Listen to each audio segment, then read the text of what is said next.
Entre le bleu de l'océan et le bleu de l'estuaire, la photographe Claire Lafargue a trouvé le décor idéal pour s'adonner à sa passion du cyanotype. Une technique qui date du 19e siècle, mais qui fascine encore aujourd'hui. On va faire le palmier. Donc je pose juste le négatif sur ma feuille imbibée.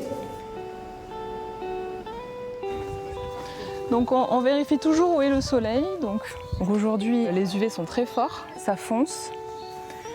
Et on va attendre un tout petit peu que ça rééclaircisse. Et c'est à ce moment-là qu'on ira rincer notre épreuve. Faire des vagues.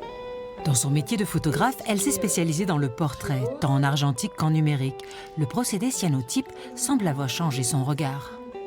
L'argentique, j'en fais toujours, mais je fais développer et je fais tirer par des labos professionnels. Moi, en découvrant le cyanotype, ça m'a permis de faire ce travail-là, mais de manière beaucoup plus accessible. Et en plus, il y a ce bleu qui est assez hypnotisant, qui est assez... quand je fais des ateliers, tout le monde est hypnotisé, fasciné par ce bleu-là. Il y a 5 ans, les premiers cyanotypes qui l'ont fascinée étaient ceux de la Britannique Anna Atkins, un travail botanique. C'est tout naturellement qu'elle a accepté de créer l'herbier de la maison de Grave. Je travaille en lien avec un agent de l'ONF, David. On a décidé de tracer ce qu'on appelle un transect, une ligne qui part de la maison de Grave jusqu'à la côte et qui me permet de recenser des plantes, des essences typiques ou pas du littoral et de créer un herbier. Vous avez une petite plante qui s'appelle l'herbe à Robert.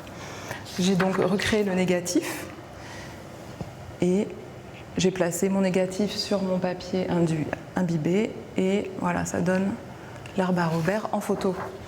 Auprès des plus jeunes aussi, le charme opère. Mieux connaître la nature qui nous entoure pour mieux la protéger et marquer les esprits, c'est la mission de Claire pour leur faire voir la vie en bleu.